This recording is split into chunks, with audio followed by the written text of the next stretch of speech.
It was a cold, drizzling morning when the expensive black limousine broke down on the side of an empty highway. Everyone passing by slowed for a second, recognized the stranded woman inside, and drove on. She was Eleanor Hayes, a billionaire tech mogul, sitting helplessly in her sleek car, looking at the rain streaking down the window. No one dared to stop, perhaps thinking she would call someone rich and important to help her. But she didn't. Her phone was dead. She stepped out into the rain, shivering slightly, trying to open the hood herself but failing. Car after car zoomed by, and not one bothered to offer a hand. Her polished shoes were soaked in mud now, her hair clinging to her cheeks. That's when a rusty pickup truck screeched to a halt behind her. From it climbed a man who looked no older than 35, wearing greasy overalls and a patched jacket.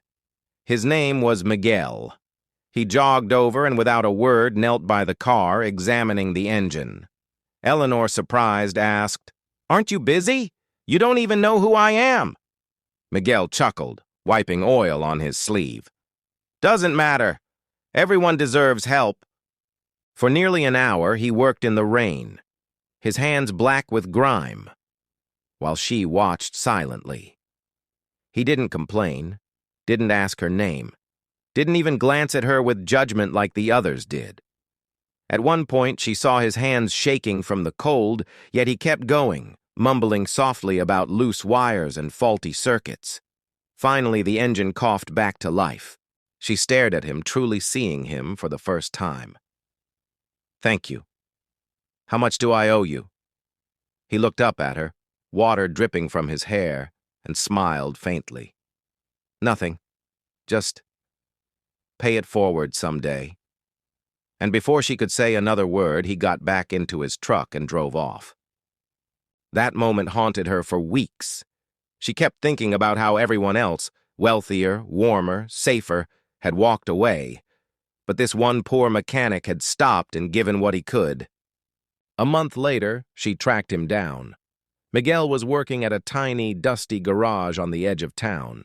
She walked in, and when he saw her standing there in her designer coat, his eyes widened. She smiled.